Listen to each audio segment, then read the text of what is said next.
Hello friends, स्वागत है आप सभी का हमारे YouTube channel it's your classes में। आज हम पढ़ेंगे यूपी डीएलएड के 4th सेमेस्टर के विज्ञान का जो पवन सीरीज है उसके अति लघुत्तरीय प्रश्नों का एक बहुत ही महत्वपूर्ण कलेक्शन, जिसमें हम प्रीवियस में आए हुए पेपर में जो प्रश्न हैं उनको देखेंगे विथ फुल एक्सप्लेनेशन के साथ। एक एक क्वेश्चन को हम कोशिश रहेगी बहुत अच्छे से तोड़ तोड़ के समझाएंगे।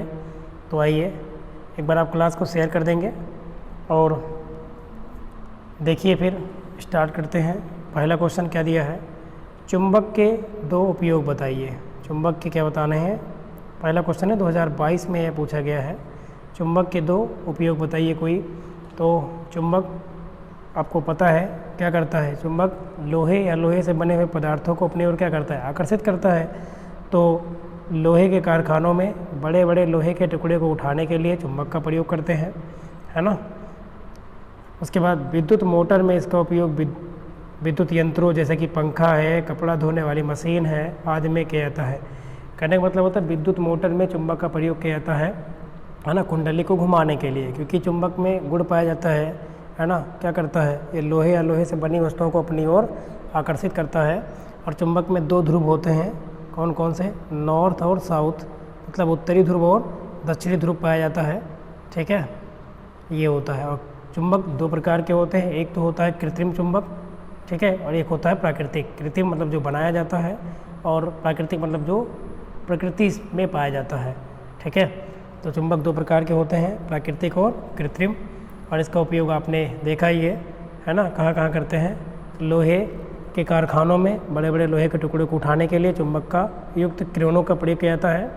और दूसरा है कि विद्युत मोटर में, या फिर आप कह सकते हैं लोहे या लोहे से बनी किसी भी वस्तु को, है ना, अपनी ओर आकर्षित करने में भी चुंबक का उपयोग किया जाता है। अगला, आकाशीय बिजली गिरने पर पहले चमक दिखाई देती है और फिर गरज सुनाई देती है, ऐसा क्यों। ये क्वेश्चन भी 2022 में आ गया है।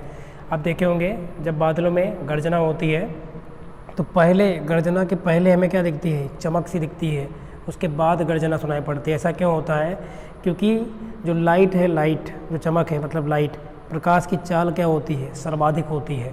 कितनी होती है, तो प्रकाश की चाल होती है 3 × 10⁸ मीटर प्रति सेकेंड। कहने का मतलब है कि 1 सेकेंड में जो प्रकाश की चाल है ना, प्रकाश कितनी दूरी तय करता है, तो आप कहेंगे 3 × 10⁸ मीटर की दूरी तय करता है 1 सेकेंड में। और आपको ये पता ही होगा कि पृथ्वी तक, है ना, पास आने में कितना समय लेता है, तो 8 मिनट और 19 सेकेंड लगभग में लेता है। तो देखिए रीजन दिया भी है ना, क्योंकि जो मैंने बताया ना, जो प्रकाश है उसकी चाल, है ना, ध्वनि की चाल से क्या होती है, ज़्यादा होती है। इसलिए गरजता है जब बादल, तो गरजने के पहले ही हमको आकाश में बिजली चमकती हुई दिखाई देती है, उसके बाद में गर्जना होती है। तो ये देखिए दिया है, क्योंकि बिजली की चमक की गति ज़्यादा होती है, मतलब प्रकाश की गति ज़्यादा होती है, गरज की गति कम होती है, मतलब ध्वनि की गति कम होती है अगर बिजली से या मतलब बोले प्रकाश से तुलना करें तो। इसलिए पहले हमें चमक दिखाई देती है, फिर बाद में गरज सुनाई देती है। जैसे आकाश में रॉकेट छोड़ने पर, यहाँ छोड़ने रहेगा, पहले रॉकेट दिखाई देता है, फिर उसकी आवाज़ सुनाई देती है। ठीक है, चलिए अगला क्वेश्चन लेते हैं हम। अगला दिया है, ये भी 2022 में क्वेश्चन आया है, मनुष्य के किन्हीं अवशेषी अंगों के नाम लिखने हैं, है ना। अवशेषी अंग बोले तो जो हमारे शरीर में है, तो लेकिन उनका जो है यूज नहीं किया जाता है। जैसे कि पूँछ है, पहले पाई जाती थी मनुष्य में, निमेषक पटल है, ठीक है, कर्ण पल्लो है, मतलब कान के पास में, है ना, जो कानों में जो बाल होते हैं ऊपर जो बाहर साइड में, उनका कोई यूज नहीं होता है। इसकी पेशियाँ, अपेंडिक्स है जो हमारे शरीर का भाग है, एक अक्ल दाढ़ है, ये सभी के सभी कैसे अंग हैं, तो आप कहेंगे अवशेषी अंग हैं, जो हैं तो, लेकिन उनके होने न होने से कोई प्रभाव शरीर पर नहीं पड़ता है। आगे, खाद्य जाल को समझाइए। ये क्वेश्चन बहुत ज़्यादा इम्पोर्टेंट है। खाद्य जाल क्या होता है, तो किसी भी परितंत्र में विद्यमान खाद्य श्रृंखलाओं की परस्पर अंतरक्रिया जो जटिल जाल बनाता है या बनता है, यह खाद्य जाल होता है। जैसे घास है, टिड्डा है, गिरगिट है, बाज है। तो घास क्या है? उत्पादक है। अब घास को कौन खाएगा? प्राथमिक उपभोक्ता कौन बन गया? टिड्डा बन गया। टिड्डे को कौन खा लेगा? छिपकली खाएगी। और छिपकली कौन खा लेता है? बाज खा लेता है। तो इससे क्वेश्चन बनता है कि ऐसे दे देगा क्रम और कहेगा बताओ इसमें प्राथमिक है ना, द्वितीयक या फिर तृतीयक उपभोक्ता कौन है या फिर उत्पादक कौन बोलेगा। तो अगर इतने में देखकर तो ये जो घास है ये उत्पादक है। फिर घास को कौन खाएगा? टिड्डा। तो ये प्रथम उपभोक्ता हो गया, पहले ये इसको खाएगा। फिर टिड्डे को कौन खा लेगा? गिरगिट या फिर छिपकली। फिर गिरगिट छिपकली को कौन खा लेगा? बाज। तो ये तृतीय बन गया है ना। ये पहला हो गया, ये दूसरा हो गया और ये तीसरा हो गया, जबकि ये क्या है? उत्पादक है। ठीक है, चलिए ये क्वेश्चन भी बहुत इंपॉर्टेंट है, खाद्य जाल। अगला देखो, ये क्वेश्चन न्यूमेरिकल है, आइए लगाते हैं। किसी बालक, बालक नहीं चालक रहेगा यहाँ पे, क्या रहेगा? चालक, सही कर लेंगे आप, चालक रहेगा चालक। किसी चालक के सिरों का विभवांतर दिया गया 8 वोल्ट है। विभवांतर को किसे दिखाते हैं? V से। तो यहाँ पे दिया है कि विभवांतर क्या दिया है? विभवांतर V से दिखाया जाता है। 8 वोल्ट दिया है, क्योंकि विभवांतर का मात्रक क्या होता है? वोल्ट। तो ये दिया है और उसमें बहने वाली जो धारा है कितने एम्पियर की है? 2 एम्पियर। तो धारा का मान कितना दिया है? धारा I से दिखाते हैं। I का मान दिया है 2 एम्पियर। AMP लिख दो, एम्पियर हो जाता है, हो रही है। तो चालक का प्रतिरोध ज्ञात करना है। प्रतिरोध बोले तो R का मान बताना है। किसका मान बताना है? मैं R का मान बताना है। तो आप ओम का नियम पढ़े होंगे, क्या होता है? V बराबर I इंटू R। यहाँ से R बराबर क्या बन जाएगा? सूत्र बताओ। इतने से R बराबर अगर देखें तो क्या बनेगा? V बटे I, ये बन जाएगा। और R प्रतिरोध है, इसका मात्रक क्या? ओम। तो आगे सॉल्व कर लो, रख दो आप। तो R बराबर क्या हो जाएगा? V का मान 8 वोल्ट दिया है बटे, और धारा कितनी दी गई है? तो आप कहेंगे 2 एम्पियर दिया गया है। ठीक है, सॉल्व कर दिए, 2 चौके 8। अब प्रतिरोध है तो प्रतिरोध का मात्रक ओम, तो 4 ओम आएगा इस प्रश्न का आंसर। 2022 में ये पूछा गया प्रश्न है। ठीक है, क्या दिया? किसी चालक के सिरों के बीच विभवांतर दिया है, मतलब V का मान दिया है। विभवांतर को V से दिखाते हैं, 8 वोल्ट है। वोल्ट विभवांतर का मात्रक होता है या विभव का। धारा 2 एम्पियर दी गई है, धारा का मात्रक एम्पियर होता है। प्रतिरोध का मात्रक ओम होता है, प्रतिरोध हमसे पूछा है। तो ओम का नियम, ओम सलाह है ये, ओम का नियम। V बराबर क्या होता है? सूत्र है I इंटू R, जहाँ R क्या है? चालक का प्रतिरोध है, V विभव है, I धारा है। तो 4 ओम आएगा। चलिए अगला क्वेश्चन लेते हैं हम। नेक्स्ट ये देखिए, धातु कर्म, ये केमिस्ट्री के क्वेश्चन है एक प्रकार से, रसायन विज्ञान का। लेकिन आपके इसमें इक्के विज्ञान है तो सब इक्के में ही आएगा, चाहे बाय हो चाहे जो हो। धातु कर्म के विभिन्न चरणों के नाम बताने हैं। तो देखिए, अयस्क से, आप ये पहले भी छोटी क्लासों में पढ़े होंगे, अयस्क से अशुद्धि को दूर करके धातु को निकालना, अयस्कों से है ना, या अयस्कों में उपस्थित जो अशुद्धियाँ होती हैं उसको दूर करके उसमें से धातु मेटल्स को निकालना और शुद्ध करने का जो प्रक्रम होता है उसे क्या कहलाता है? धातु क्रम कहलाता है। क्या कहलाता है? आप ऐसे भी कह सकते हैं कि अयस्क से शुद्ध धातुएं प्राप्त करना क्या कहलाता है? धातु कर्म कहलाता है। या फिर अयस्क से अशुद्धि को दूर करके उससे धातु को निकालने तथा धातु को शुद्ध करने का जो प्रक्रम होता है वो क्या कहलाता है? धातु कर्म। और इसकी क्या है? कई विधियाँ हैं। पहला है सांद्रित करके, दूसरा है निस्तापित करके, तीसरा है भर्जन द्वारा। ये सब विधियाँ हैं, प्रगलन द्वारा और धातु के शोधन के द्वारा हम क्या कर सकते हैं? ये धातु क्रम के क्या होते हैं? विभिन्न चरण होते हैं जिससे हम धातु को मतलब अयस्क से निकाल सकते हैं। अगला, आवर्त सारणी में दुर्लभ मृदा तत्वों, जिसको हम कहते हैं लैंथेनाइड्स के परमाणु क्रमांक लिखिए। लैंथेनाइड्स के परमाणु क्रमांक लिखना है। तो आप देखे होंगे जो आवर्त सारणी होती है, जैसे कि मान लो ये है ना, ये पहला वाला क्या ग्रुप होता है? क्षारीय धातु। दूसरा क्या होता है? क्षारीय मृदा धातु। और ये जो होता है ना, यहाँ पे डी ब्लॉक होता है, इसे संक्रमण धातु या संक्रमण तत्व कहते हैं। इधर क्या होते हैं? है ना, इधर कौन सा ग्रुप होता है? इधर किनारे वाले में ये होता है दोनों एस ब्लॉक, एस को बनाता है, एस ब्लॉक है ये। ठीक है, इधर वाले पी ब्लॉक होता है जिसमें कुछ धातुएं हैं। और ग्रुप 18 जो है क्या है? नोबेल गैसों का समूह है, मतलब अक्रिय या निष्क्रिय गैस तत्व, जिसमें हीलियम है, नियान है, आर्गन 18 में पाया जाता है, ग्रुप 18 में। उसके बाद बात करें sp हो गया, ये वाला जो ब्लॉक है ये डी ब्लॉक है, इसको डी ब्लॉक कहते हैं, इसमें संक्रमण तत्व पाए जाते हैं। ठीक है, उसके बाद नीचे जो होता है यहाँ पे ऐसे अगर आप देखेंगे पीरियोडिक टेबल में आवर्त सारणी में तो लेटी हुई लाइनें बनी होती हैं, जो कि एफ ब्लॉक होता है। कौन सा ब्लॉक? F block. इसको कहते हैं क्षारीय दुर्लभ मृदा तत्व इसमें पाए जाते हैं। जैसे कि अब लैंथेनाइड पूछा है तो इसमें 2 श्रेणी होती है, एक होती है लैंथेनाइड, एक होती है एक्टेनाइड। तो लैंथेनाइड जो होती है वो 57 से 71 तक होती है ना। ऐसे ये शायद 89 से 108 तक एक्टेनाइड वाली होती है। इसमें लैंथेनाइड पूछा गया है, 57 से 71 तक के जो तत्व होते हैं उन्हें हम दुर्लभ मृदा तत्व कहते हैं, और ये जो होता है किस श्रेणी में आते हैं, तो आप कहेंगे लैंथेनाइड्स में। चलिए, दो होती हैं लैंथेनाइड और एक्टेनाइड्स, जो कि ये ब्लॉक में पाए जाते हैं। जो सबसे नीचे आप देखेंगे और साड़ी में लेटे हुए रहते हैं उसमें। अगला, एड्स विषाणु के संक्रमण में, है ना, एड्स विषाणु के शरीर में संक्रमण होने से किस प्रकार की कोशिकाएं की कमी हो जाती है। तो ये आप ऑब्जेक्टिव में भी पढ़े थे, T4 लिम्फोसाइट्स कहते हैं, WBC के पार्ट होते हैं ये। तो एड्स के जो वायरस होता है विषाणु, जिसका नाम क्या होता है ये भी पूछता है, तो क्या होता है HIV, और HIV का पूरा नाम होता है ह्यूमन इम्यूनो डिफिशेंसी वायरस। और एड्स का पूरा नाम आपको बताया था, फिर बता रहे हैं एक्वायर्ड इम्यूनो डिफिशेंसी सिंड्रोम। ठीक है, वो एड्स का पूरा नाम है, के कारण शरीर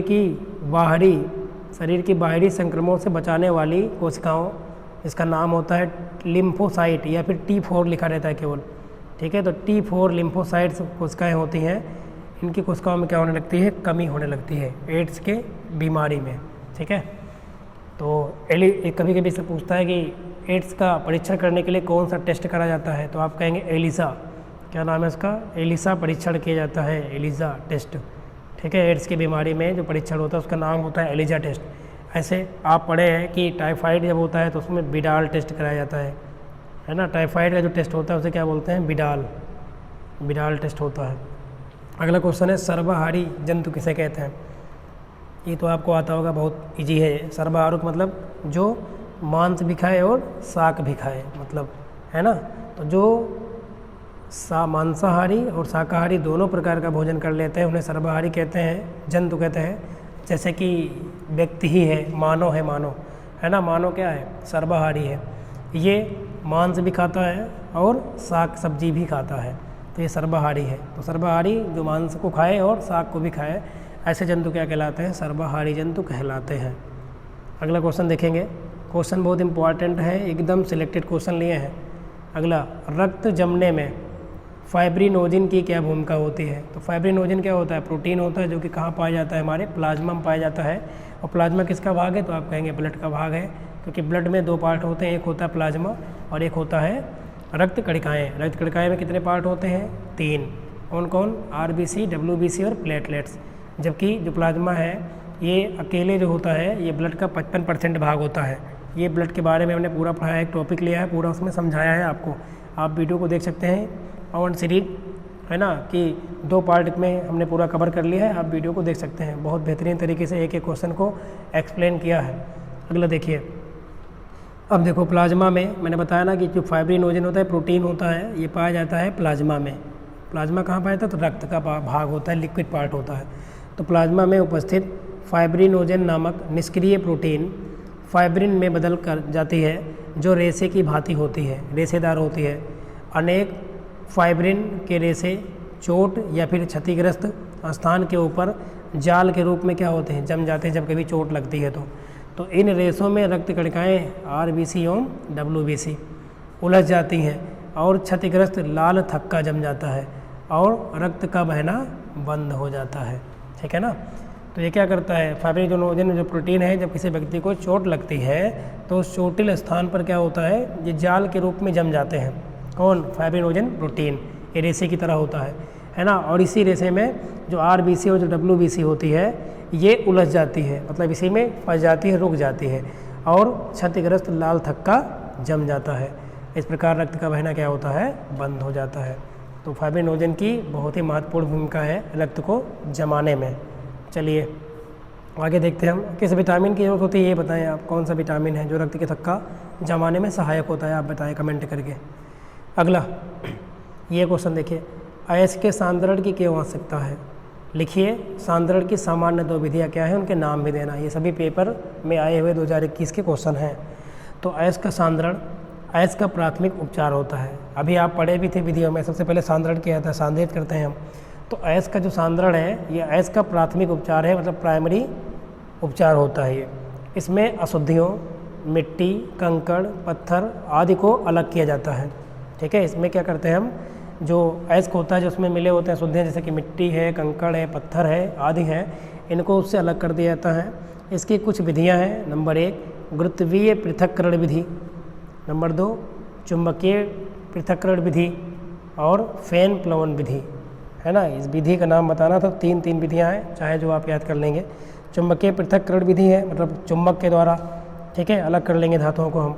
फैन प्लवन है और एक कौन है, गुरुत्वीय पृथक्करण विधि। 3 विधियां हैं। इन विधियों से हम क्या कर सकते हैं, सांद्रित कर सकते हैं किसी भी अयस्क को, है ना। अगला क्वेश्चन देखिए, विद्युत धारा की परिभाषा मात्रक को स्पष्ट कीजिए। विद्युत धारा की परिभाषा पूछा गया है।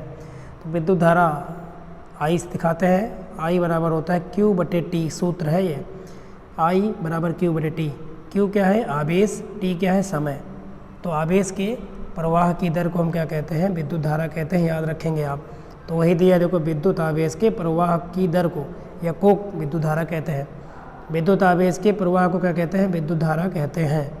अब विद्युत धारा की माप, है ना, अगर पूछे तो देखो किस में आ जाएगा, चालक में प्रति सेकंड प्रवाहित आवेश की मात्रा से की जाती है। ये देखो T मतलब 1 सेकंड में कितना आवेश प्रवाहित हो रहा है, इससे की जाती है विद्युत धारा की माप। अब विद्युत धारा का मात्रक पूछा है, तो विद्युत धारा का मात्रक क्या होता है, एम्पियर। अच्छा मान लो एम्पियर ना दिया हो, तो सूत्र से बताओ क्या बन जाएगा। Q आवेश है, आवेश का मात्रक कूलाम, T समय है, समय का मात्रक सेकंड। तो कूलाम प्रति सेकंड भी धारा का मात्रक रहेगा अगर एम्पियर ना दिया हो तब, ठीक है। तो आप सिंपली याद रखेंगे, आवेश के प्रवाह की दर को क्या कहते हैं, विद्युत धारा कहते हैं। और विद्युत धारा का जो मात्रक होता है क्या होता है, एम्पियर। और एम्पियर नहीं दिया है तो कूलाम प्रति सेकंड भी सही होता है, ठीक है। चलिए अगला पार्ट लेते हैं। अब देखिए, यदि आपको हमारा वीडियो पसंद आते हैं तो लाइक कर दिया करें यार, ठीक है ना। मेहनत बहुत लगती है वीडियो को बनाने में। चलिए देखिए, एड्स किस विषाणु के द्वारा होता है। एड्स जो है वो किस विषाणु के द्वारा होता है। ये क्वेश्चन कई बार एग्जाम में पूछा गया है और पूछा जाएगा भी। तो एड्स मैंने बताया था HIV वायरस होता है, जिसका पूरा नाम दिया। देखो यह रोग HIV मतलब ह्यूमन इम्यूनो डिफिशियंसी वायरस द्वारा होता है, ठीक है। एड्स के वायरस का नाम क्या होता है, HIV वायरस, जिसका पूरा नाम होता है ह्यूमन इम्यूनो डिफिशियंसी वायरस। इस रोग का विषाणु जो है शरीर में रक्षक श्वेत रुधिर कणिकाओं, मतलब कौन सी, लिम्फोसाइट, T4 लिम्फोसाइट उसका नाम होता है, एवं मस्तिष्क की कोशिकाओं क्या करता है, प्रभावित करता है। जो HIV वायरस होता है, ये हमारी जो श्वेत रुधिर कणिकाएँ होती हैं, इसे हम क्या कहते हैं, एंटी जो बॉडीज़ की तरह होती है, प्रतिरक्षा का काम करती हैं। तो उसको क्या करता है, प्रभावित करता है। और जो हमारा ब्रेन है, उसकी जो सेल्स होती है, नर्व सेल, उसको भी प्रभावित करता है। और धीरे धीरे प्रभावित कोशिकाएँ क्या होती हैं, खत्म होती जाती हैं, नष्ट होती जाती हैं। रोगी अनेक बीमारी से फिर क्या होता है, घिर जाता है और अंत में क्या हो जाती है, रोगी की मृत्यु हो जाती है। बहुत ही खतरनाक वायरस होता है। और अभी मैंने बताया था कि एड्स का पूरा नाम क्या होता है, ये भी पूछ लेता है। क्या होता है, एक्वायर्ड इम्यूनो डिफिशियंसी सिंड्रोम। और HIV तो पता है, ह्यूमन इम्यूनो डिफिशियंसी वायरस, ठीक है। और जो इसमें परीक्षण होता है उसका नाम क्या होता है उस परीक्षण का, तो आप कहेंगे एलिसा किट या एलिसा टेस्ट होता है, ठीक है। चलिए अगला क्वेश्चन देखिए, समजात अंग किसे कहते हैं। समजात अंग, उदाहरण सहित स्पष्ट करें। तो समजात जो अंग होते हैं वे अंग होते हैं जो उत्पत्ति एवं संरचना, मतलब जब उत्पत्ति होती है और जो उनकी रचना होती है उससे वो समान होते हैं। उत्पत्ति एवं संरचना से तो समान होते हैं, लेकिन जो उनके कार्य होते हैं उनके क्या होते हैं, भिन्न भिन्न होते हैं। जैसे चमगादड़ के पंख, है ना, उड़ने के लिए। मनुष्य के हाथ रहेगा यहाँ पे, मनुष्य के साथ नहीं, मनुष्य के हाथ, ठीक है ना। मनुष्य के क्या होगा, हाथ होगा। ये वस्तुओं को पकड़ने का काम करते हैं, ठीक है।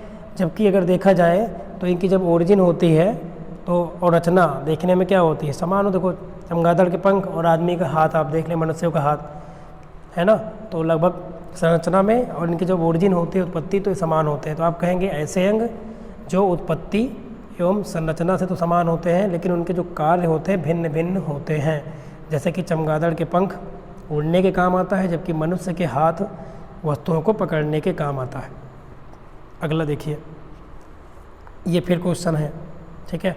किसी परिपथ में 5 एम्पीयर की धारा 1 घंटे के लिए प्रवाहित की जाती है, आवेश की मात्रा बताएं। आवेश बताना है। तो भी मैंने आपको पढ़ाया था कि I बराबर क्या होता है, धारा दी गई हो और आवेश दिया हो तो T, I बराबर क्या होता है, Q/T। आपको क्या बताना है, क्यू बताना है, आवेश की मात्रा ना, आवेश का मतलब क्यू बताना है, तो क्रॉस गुणा कर दो। तो क्यू बराबर सूत्र क्या बन जाएगा बताइए, आई गुणे टी बन जाएगा। अब रख दो मान यहाँ पे, आई का मान, धारा का मान कितना दिया है 5 एम्पियर, गुणे टी समय का मात्रक सेकंड होता है, यहाँ घंटे में दिया है, तो 1 घंटे में कितने सेकंड, 1 घंटे में 60 मिनट, और 160 से और गुणा कर दो तो सेकंड में आ जाएगा ये, ठीक है। इतना कूलाम, क्योंकि आवेश का मात्रक सी से होता है कूलाम, तो गुणा कर दो 6 छंग 36 पंचे 180, कितना आएगा 6 छंग 36 पंचे 180 गुणा करके आप देख सकते हो, 6 पंचे 300, 3 छंग 18, है ना, कितना आ जाएगा 6 छंग 36 पंचे 180 और डबल 0, 18,000 आएगा कूलाम, कितना आएगा 18,000 कूलाम। या फिर दशमलव में ले जाओ तो 1.8 गुणे 10 घाते 3 आएगा, 4 आएगा, क्योंकि एक यहाँ अगर दशमलव इसको, इसी को हम ये भी लिख सकते हैं 1 कितना 8 गुणे 10 की घाते कितना 4 अंक पे दशमलव चला जाएगा, तो बताइए 1 अंक पे दशमलव ले जाएंगे तो 4 हो जाएगी घात, ये इतना कूलाम आएगा, 1.8 गुणे 10 घाते 4 कूलाम ये हो जाएगा। ठीक है, धारा दी गई है, समय घंटे दिया है, जबकि समय का मूल मात्रक क्या होता है सेकेंड, तो समय को सेकंड में ले जाने के लिए हमने 1 घंटे था तो 36 सेकंड होता है, तो गुणा कर दिया। अब 60 से 5 में गुणा करो 300 आएगा, 300 को 60 से गुणा करो 3 छंग 18 और कितने जीरो 3 जीरो हो जाएंगे, तो 18,000 कूलाम आएगा। अगला क्वेश्चन, प्राथमिक उपचार किसे कहते हैं, प्राइमरी जो उपचार होता है सबसे पहले उसे क्या कहते हैं, है ना। तो आपातकालीन स्थिति में डॉक्टर के आने से पहले तक जो प्रारंभिक सहायता दी जाती है उसे क्या कहते हैं, प्राथमिक उपचार कहते हैं, है ना। जैसे कि आपातकाल की स्थिति में क्या होता है, डॉक्टर है नहीं प्रेजेंट में, तो उसके पहले भी आप देखते जो भी लोग होते हैं वो कुछ ना कुछ उपचार करते हैं, तो वही जो उपचार होता है वो क्या कहलाता है, प्राथमिक उपचार कहलाता है। मतलब आपातकालीन स्थिति में डॉक्टर के आने से पहले तक जो प्रारंभिक सहायता दी जाती है शुरुआती दौर पे, उसी को हम क्या कहते हैं, प्राथमिक उपचार कहते हैं। चलिए आगे देखते हैं अगला। ये बहुत ही ज़्यादा महत्वपूर्ण रहेगा क्वेश्चन की जो सीरीज़ है ये वाली, वेरी मोस्ट इम्पॉर्टेंट, मैं बता रहा हूँ एग्जाम में 100% क्वेश्चन देखने को ही मिलेंगे। अगला फिर आ गया अयस्क, इसके पहले भी पढ़े थे और देखो फिर अयस्क आ गया अयस्क। तो ऐसे खनिज जिनसे धातु का निष्कर्षण, ऐसे खनिज जिनसे धातु का निष्कर्षण अधिक मात्रा में, सरलता से, मतलब मात्रा अधिक और आसानी से एवं कम लागत में, पैसे भी कम लगे, है ना, किया जाता है, मिल जाए, उसे क्या कहते हैं, अयस्क कहते हैं या अयस्क कहलाते हैं। तो ऐसे खनिज जिनसे धातु का निष्कर्षण अधिक मात्रा में, सरलता से एवं कम लागत में हो जाता है और क्या कहलाते हैं, और कहलाते हैं, मतलब अयस्क कहलाते हैं। और ये बहुत इंपॉर्टेंट है, ऐसे खनिज जिनसे धातु का निष्कर्षण अधिक मात्रा में, सरलता से एवं कम लागत में हो जाता है, अयस्क कहलाते हैं। अगला, थैलेसीमिया रोग के लक्षण क्या होते हैं ये बताना है। तो थैलेसीमिया जब रोग होता है तो उसमें क्या होता है, चेहरा पीला हो जाता है ना, और निस्तेज हो जाता है, सांस फूलने लगती है, पेट फूला फूला सा लगता है, भूख नहीं लगती है इस बीमारी में, खाने के प्रति रुचि नहीं रह जाती है ना, और खा लेने से क्या होती हैं, उल्टियाँ हो जाने लगती हैं इस बीमारी में। और निरंतर क्या होता है, ज्वर बना रहता है, मतलब बार बार फीवर बना रहता है, और शरीर का ताप क्या हो जाता है, कम होने लगता है, ठीक है ना। तो हृदय की गति क्या होती है, बढ़ जाती है, मतलब आपके हार्ट की जो गति होती है वो बढ़ जाती है, ठीक है। सिर बड़ा और शरीर की आकृति छोटी सी प्रतीत होने लगती है इस बीमारी में। थैलेसीमिया रोग के लक्षण क्या है, थैलेसीमिया रोग में चेहरा पीला पड़ जाता है, क्योंकि इसमें क्या होता है, जो आरबीसी होती हैं उसकी मात्रा में क्या होती है, कमी होती है, सांसें फूलने लगती हैं, ठीक है, पेट फूला फूला सा लगता है, भूख नहीं लगती है, खाने के प्रति रुचि नहीं रह जाती है, और जब खाना खा भी लेते हैं किसी तरह तो उल्टियाँ हो जाती हैं, और लगातार क्या होता है, व्यक्ति को ज्वर बना रहता है, मतलब फीवर रहता है, और शरीर का ताप भी, मतलब उसको ठंडी लगने लगती है, कम होने लगता है, और हृदय की गति भी क्या होती है, बढ़ जाती है ना, और सिर ऐसा लगता है कि काफ़ी बड़ा सा हो गया है, और शरीर की आकृति लगती है कि छोटी हो गई है। ये थैलेसीमिया रोग के क्या हैं, लक्षण हैं। चलिए अगला फिर आगे एड्स के लक्षण बताइए। एड्स, ये तो बार बार एकदम फिक्स है कि एड्स से क्वेश्चन एग्जाम में आपको देखने को ही मिलेगा, 100% मिलेगा, ठीक है। तो देखिए क्या एड्स के लक्षण में क्या होता है, थोड़ा सा जूम करते हैं। एड्स के लक्षण में क्या होता है, ये क्वेश्चन बहुत इंपॉर्टेंट है। एड्स रोगी में निम्नलिखित लक्षण दिखाई देते हैं, जैसे कि भूख न लगना, एड्स के रोगियों को क्या होता है, भूख कम लगती है, भूख लगती ही नहीं ऐसा लगता है। और जब भूख नहीं लगेगी तो बताओ क्या होगा, खाना खाएगा नहीं तो वजन में क्या होती है, कमी हो जाएगी। और ज्वर बना रहेगा मतलब फीवर बना रहेगा। त्वचा पर क्या होगा, दरोड़ियाँ पड़ जाएंगी, थकावट महसूस करेगा व्यक्ति, और रोगों से लड़ने की क्षमता भी क्या हो जाएगी, उसकी शरीर की कम हो जाएगी, घट जाएगी। इस रोग से पीड़ित व्यक्ति को निमोनिया है ना, मतलब ठंडी लगने लगती है, और त्वचा कैंसर अधिक होता है। इस रोग से है ना क्या होता है, निमोनिया और त्वचा का कैंसर अधिक मात्रा में होने की संभावनाएं बढ़ जाती हैं। तो आप बताइए इसके लक्षण में क्या लिखेंगे। आप कहेंगे कि इसके निम्नलिखित होते हैं। नंबर 1, पहली बात, व्यक्ति को भूख नहीं लगती सही से, शरीर के वजन में कमी हो जाती है ना, फीवर बना रहता है, त्वचा पर दरोड़ियाँ पड़ जाती हैं, दाने पड़ जाते हैं, थकावट महसूस करता है ना, एनर्जी लेस महसूस करता है अपने आप को, ठीक है। रोगों से लड़ने की जो क्षमता होती है बॉडी की, WBC की, वो घट जाती है। इस रोग से पीड़ित व्यक्ति को निमोनिया और त्वचा कैंसर अधिक रोग होता है। ये दोनों रोग अधिक मात्रा में होने के चांस रहते हैं। अगला, खनिज तथा अयस्क से क्या अभिप्राय है। अभी पढ़े भी थे ऊपर, अयस्क पढ़े थे, खनिज के बारे में पढ़ लेते हैं। खनिज ऐसे भौतिक पदार्थ हैं, भौतिक पदार्थ का मतलब जिसे हम छू सकें, देख सकें, टच कर सकें, है ना, ये वो भौतिक अवस्था होती है। तो खनिज ऐसे पदार्थ होते हैं जो खान से खोदकर निकाले जाते हैं, जैसे कि लोहा है, अभ्रक है, कोयला है, बॉक्साइड है, जस्ता है, चूना पत्थर आदि, ये सभी क्या हैं, खनिज है। खनिज क्या होते हैं, ऐसे भौतिक पदार्थ होते हैं जिन्हें खान से खोदकर डायरेक्ट निकाला जाता है। फॉर एग्जांपल लोहा है, अभ्रक है, कोयला है, बॉक्साइड है, जस्ता है, चूना है, पत्थर है आदि, है ना। भौतिक का मतलब मैंने बताया आपको, जिसे हम देख सकते हैं, छू सकते हैं, स्पर्श कर सकते हैं, ठीक है। अभी तो खनिज हो गया। अयस्क किसे कहते हैं, तो उन शैलों को अयस्क कहते हैं जिनमें वे खनिज हों, जिनमें कोई धातु आदि महत्व तत्व हो। अयस्कों को खनन के बाहर लाया जाता है, फिर इसका शुद्धिकरण करके महत्वपूर्ण तत्व प्राप्त किए जाते हैं। मतलब अयस्क की परिभाषा भी आपने पढ़ा था कि अयस्क ऐसे खनिज होते हैं जिन्हें हम अधिक मात्रा में, है ना, सरलता से और कम खर्च में प्राप्त कर लें, क्या कहलाते हैं, अयस्क कहलाते हैं। वही परिभाषा आप लिखेंगे जो इसके पहले पढ़े थे, वो ईजी है, ये डिफ़िकल्ट है। तो अयस्क में बताएंगे आप कि अयस्क ऐसे पदार्थ हैं या वे खनिज होते हैं अयस्क जिन्हें हम आसानी से, कम खर्च में और सरलता से, है ना, प्राप्त कर सकते हैं, क्या कहलाते हैं, अयस्क कहलाते हैं। और खनिज के बारे में तो पढ़ा ही बहुत। चलिए अगला, यदि पृथ्वी से सभी पौधे समाप्त हो जाए, है ना, यदि हमारी अर्थ से सभी पौधे समाप्त हो जाए तो जंतु जगत पर क्या प्रभाव पड़ेगा, बताइए क्या पड़ेगा, ये बताना है। तो बताओ, बहुत बुरा प्रभाव पड़ेगा। देखिए कैसे, यदि पृथ्वी के सभी पौधे समाप्त कर दिए जाएं तो खाद्य श्रृंखला के सभी पोषी स्तरों के जीव भोजन के लिए एक दूसरे पर निर्भर करते हैं। यदि किसी एक स्तर को नष्ट कर दिया जाए तो पूरी खाद्य श्रृंखला पर असर पड़ेगा। ऐसा इसलिए होता है क्योंकि इससे खाद्य श्रृंखला में ऊर्जा का प्रवाह रुक जाएगा। समझ रहे हैं ना। जैसे कि अभी आपने पढ़ा था कि पेड़ है, मतलब वनस्पति है, उसको सबसे पहले कौन खाया, मान लो टिड्डा खाया, टिड्डे को मान लो खा लेता है, छिपकली खाती है, छिपकली को मान लो बाज खा रहा है ना। तो कोई भी एक चीज़ अगर नष्ट हो जाएगा तो इससे क्या होगा, हमारी जो प्रकृति है उस पर क्या होगा, बहुत बुरा प्रभाव पड़ेगा। तो जंतु जगत पर बहुत बुरा प्रभाव पड़ेगा क्योंकि खाद्य चेन टूट जाएगी, फूड चेन टूट जाएगी, खाद्य श्रृंखला टूट जाएगी, समझ रहे ना।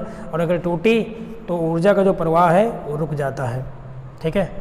और अगर आपसे पूछे ऊर्जा का प्रवाह किस नियम पर आधारित होता है, तो लिंडेमान की पर आधारित होता है ऊर्जा का प्रवाह, है ना। एक से दूसरे में 10% एनर्जी ट्रांसफ़र होती रहती है ना। पहले में मान लो अगर 100 है तो दूसरे में कितनी जाएगी, 100 का 10% जाएगी, फिर दूसरे में 10 का फिर 10% जाएगी, ऐसे जाती है।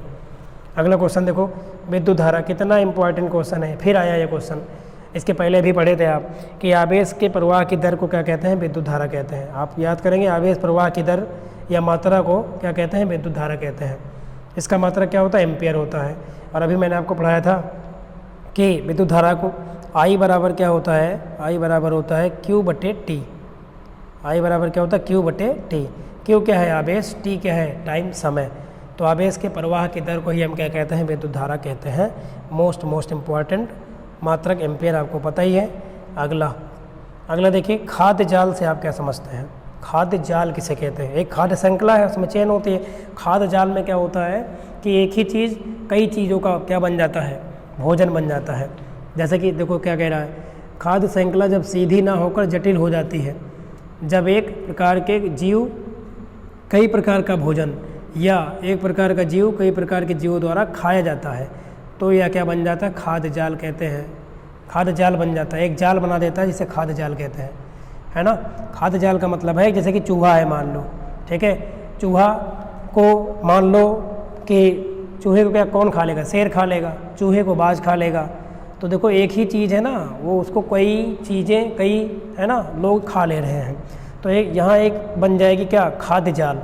और अगर बात करें वनस्पति की बात कर दें, घास पौधे पेड़ पौधे, तो पेड़ पौधे को चूहा खाएगा, है ना, और पेड़ पौधे को और भी जीव जंतु खा सकते हैं। तो जब ऐसा जाल बनेगा, ये तो जाल बन गया पूरा, है ना। जबकि खाद्य श्रृंखला में क्या होता है, क्रमबद्ध होता है, और इसमें क्या होता है, इसमें पूरा जाल ही बन जाता है कि एक ही चीज़ को कई व्यक्ति खा सकते हैं या एक ही व्यक्ति कई चीज़ को खा सकता है। तो वो जो बनेगा वो कहलाएगा खाद्य जाल। और ये क्वेश्चन भी कई बार पूछा गया, अभी आपने देखा। अगला, विद्युत के 2 सुचालक और 2 कुचालक पदार्थों के नाम। सुचालक मतलब जिसमें जो क्या हो, विद्युत का अच्छा चालक हो, जिसमें विद्युत का प्रवाह बहुत अच्छे से चले। तो बताइए, सोना और चांदी ये विद्युत के बहुत अच्छे जो है चालक माने जाते हैं, कंडक्टर माने जाते हैं। फिर तांबा है, एल्युमिनियम है, सबसे ज़्यादा सोना माना जाता है। फिर चांदी, क्रम है ये बना है, अगर क्रम से पूछ ले तो, फिर तांबा, फिर एल्युमिनियम। और कुचालक में बात करें तो कुचालक में आपको पता है जिसमें विद्युत का प्रवाह सही से ना हो, बिल्कुल ही ना हो, जैसे कि रबड़ है, प्लास्टिक है, सूखी लकड़ी आदि, ये सभी क्या हो जाएंगे, विद्युत के कुचालक हो जाएंगे। तो सुचालक में जिसमें धारा का प्रवाह आसानी से, है ना, और बहुत अच्छे तरीके से होता है। एग्जाम्पल के लिए सबसे अच्छा सुचालक क्या है, सोना है। फिर बात करें चांदी है, फिर तांबा है, एल्युमिनियम है, लोहा है, ऐसे बहुत सारे एग्जाम्पल हैं, है ना, व्यक्ति है।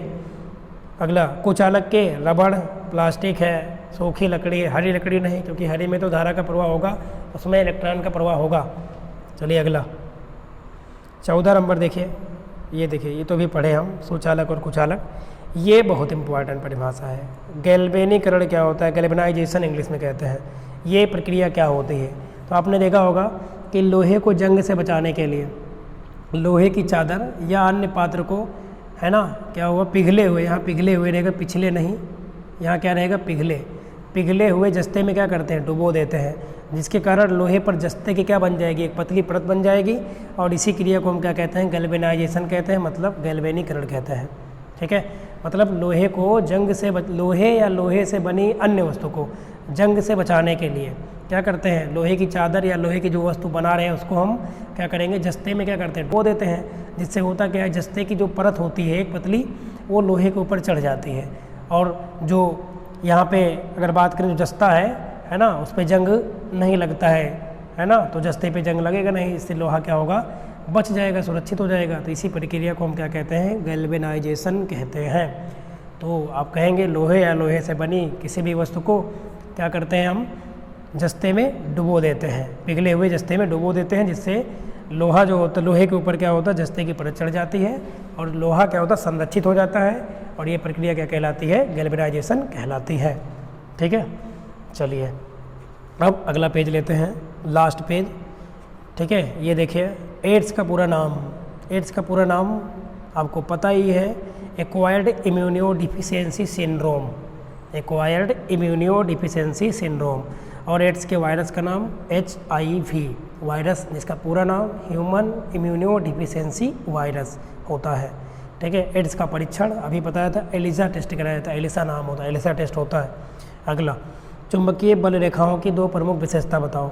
जो चुंबकीय बल रेखाएं होती हैं वो चुंबक के सदैव कहाँ से निकलती हैं, उत्तर से उत्तरी दिशा से निकलती हैं और वक्र बनाते हुए दक्षिणी दिशा में प्रवेश कर जाती हैं। कल मैंने इसके बारे में बहुत डीपली बताया था, आप वीडियो देख सकते हैं। ठीक है, और ये समांतर बल रेखाएं होती हैं, और चुंबकीय जो बल रेखाएं होती हैं वो कभी भी एक दूसरे को परस्पर काटती नहीं हैं, परिच्छेद नहीं करती हैं, और ये हमेशा नॉर्थ से साउथ जाती हैं, मतलब उत्तर से निकलती हैं और दक्षिण में प्रवेश कर जाती हैं, ये मतलब है। अब बहुत ज़्यादा इंपॉर्टेंट है चुंबक 2 प्रकार के होते हैं, प्राथमिक और कृत्रिम, है ना, प्राकृतिक और कृत्रिम। प्राकृतिक मतलब जो नेचुरली पाया जाता है, और एक चुंबक होता है अब जो बनाया जाता है, जैसे कि आजकल के बड़े बड़े वाहन हैं, हाइड्रोलिक पे जो काम करते हैं उसमें चुंबक का भी प्रयोग किया जाता है ना। उसके बड़े बड़े चुंबक बना के हम किसी भी लोहे या लोहे से बनी बड़ी बड़ी वस्तुओं को हम चुंबक से उठा सकते हैं। अगला, 1 एम्पेयर से क्या तात्पर्य है? 1 एम्पेयर का मतलब है धारा का मान 1 एम्पेयर होगा। अब देखो I बराबर क्या होता है? Q/T, सूत्र अभी पढ़ाया था आपको। Q क्या है? आवेश, T क्या है? समय। तो 1 एम्पेयर की बात कर रहा है, मतलब इसका मान 1 आए। 1 का मान 1 तब आएगा जब हम क्या लें, 1 एम्पियर 1 कूलाम का आवेश लें और 1 सेकेंड का समय लगाएं। तो देखिए 1 सेकेंड में प्रवाहित कुल आवेश की मात्रा क्या कहलाती है? 1 एम्पियर कहलाती है। इसी सूत्र से याद कर सकते हो। I बराबर क्या होता है? Q/T होता है। तो इसी के अकॉर्डिंग आप परिभाषा याद कर सकते हो। और धारा किसे कहते हैं? तो आवेश के प्रवाह की दर को क्या कहते हैं? धारा, है ना।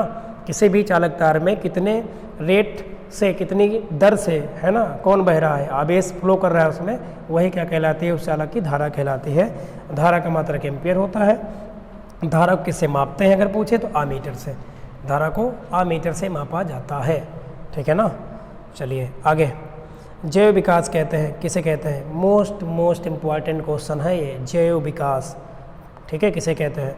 तो कालांतर में, मतलब पिछले बीते हुए समय में जीवों की रचना तथा कार्य प्रणाली में क्रमिक परिवर्तनों द्वारा जीवों की उत्पत्ति को क्या कहते हैं? जैव विकास कहते हैं। कालांतर में मतलब पहले बीते हुए दिनों में बाद से जो जीवों की जो रचना है तथा उनकी जो कार्य प्रणाली में चेंजेस आया, जो क्रमिक परिवर्तन हुआ, है ना, द्वारा जो जीवों की उत्पत्ति होती है उसे क्या कहते हैं? जैव विकास। जैव विकास में आप 2 वैज्ञानिक का नाम याद रखेंगे, डार्विन और लैमार्क। ये दोनों जैव विकास से संबंधित हैं, ठीक है।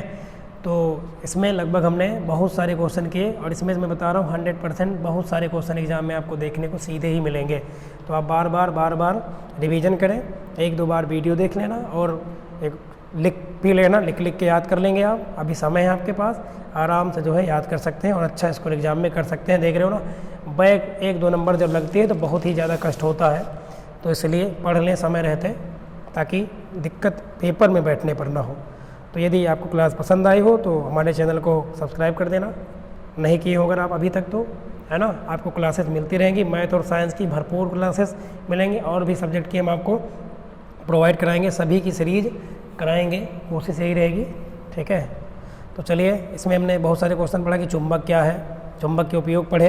आकाशीय में जो बिजली गिरने पर पहले चमकती है, बाद में उसकी आवाज़ सुनाई पड़ती है, कारण पढ़ा इसका, क्यों होता है तो मैंने बताया, क्योंकि जो प्रकाश होता है उसकी चाल बहुत ज़्यादा होती है, लगभग सबसे ज़्यादा किस या निर्वात या वायु में प्रकाश की जो चाल है कितनी होती है? 3 × 10⁸ मीटर पर सेकेंड, या फिर हम कह सकते हैं कि 1 सेकेंड में 3 × 10⁸ मीटर की दूरी प्रकाश कवर करता है, इतनी ज़्यादा होती है।